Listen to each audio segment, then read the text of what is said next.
Welcome back. World leaders have praised the ceasefire agreed between Israel and Hamas. The ceasefire comes after intensive diplomacy by the US, Egypt and others. Meanwhile, celebrations were the order of the day in the Middle East as the ceasefire came into effect. To discuss the ceasefire agreement, we're joined by the Vice President of the South African Jewish Board of Deputies, Zev Krengel. A very good morning to you, Zev. What is the response of the Board of Deputies on this announcement?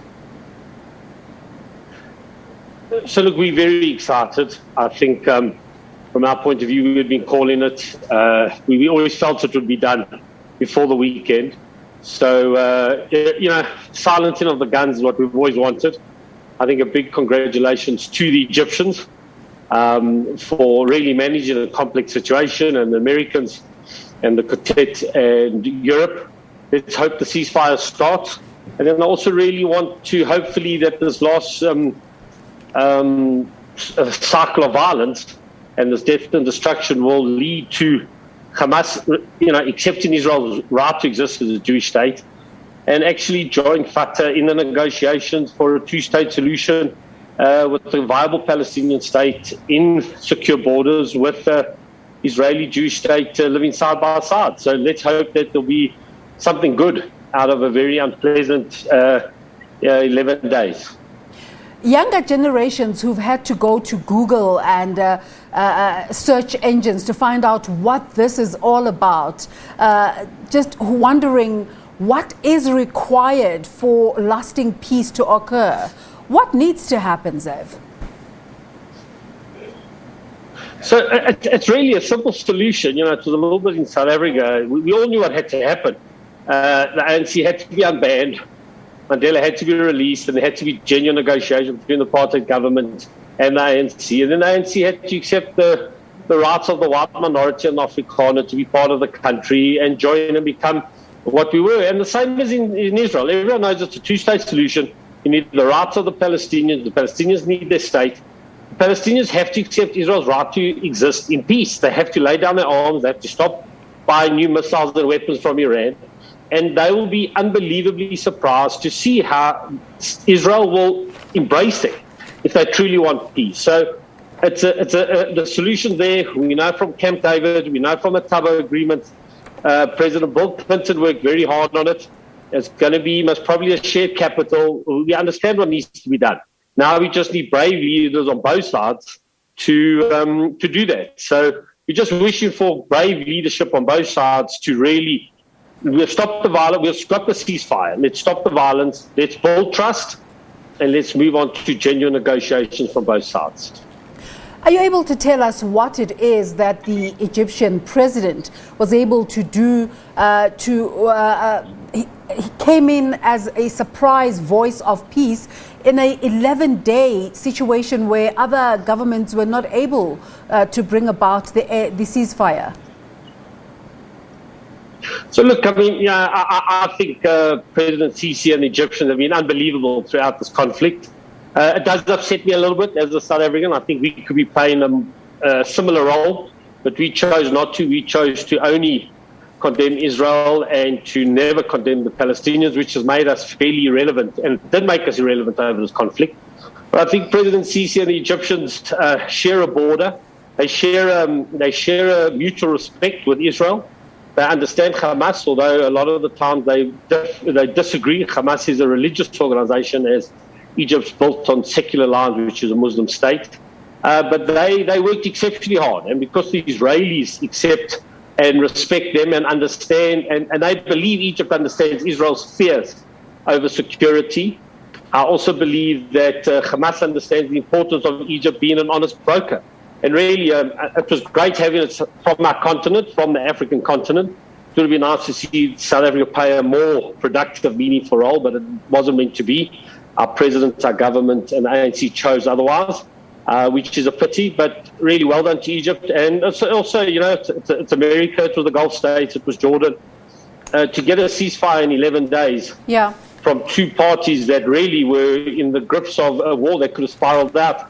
We're very excited. As South African jury, as the Board of Deputies, we're very excited to see the the ceasefire holding. I have to let you know, go a quick one. What for you was lacking in South Africa's response?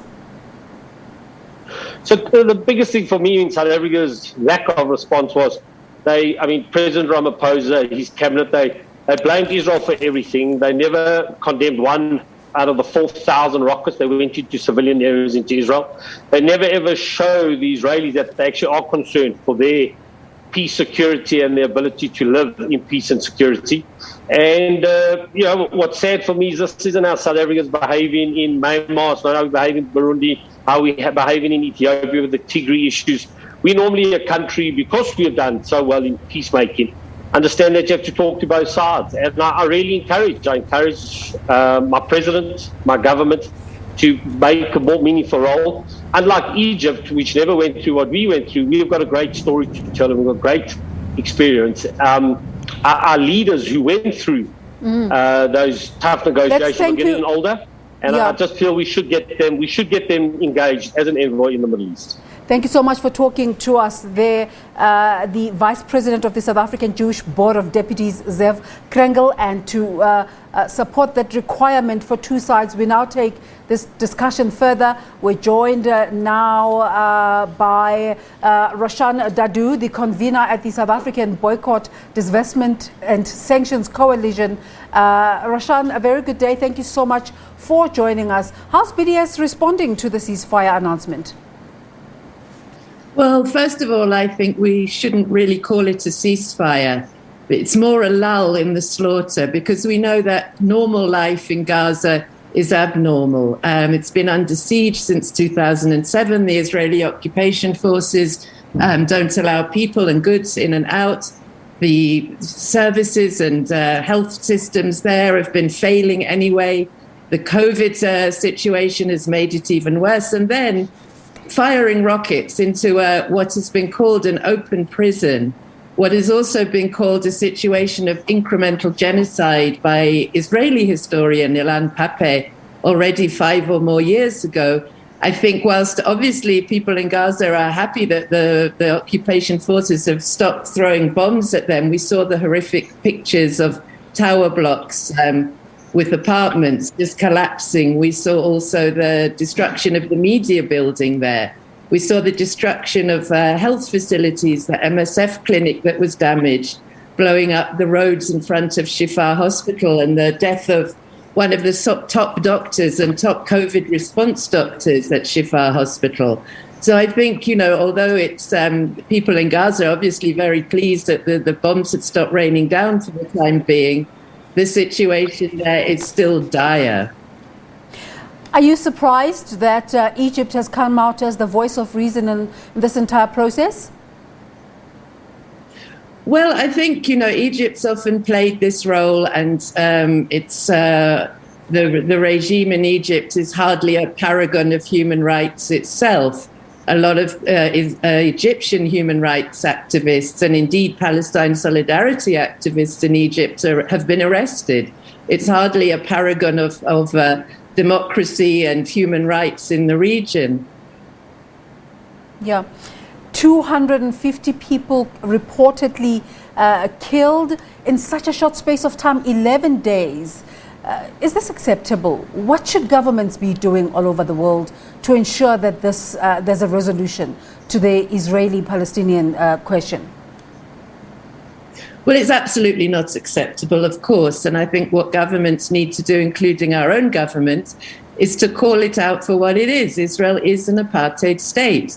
This is not just me saying this. This has been shown in a hugely long and well-documented report by Human Rights Watch, by the Israeli human rights organization B'Tselem, both this year, by various UN bodies, the Third Committee, various other international lawyers like John Dugard, our South African lawyer, who is also a special rapporteur. So it's not a sort of outrageous thing for our government to do. And the point is that once you call it out for what it is, a settler colonial apartheid state, then you can start to take the kind of action the international community took against apartheid South Africa.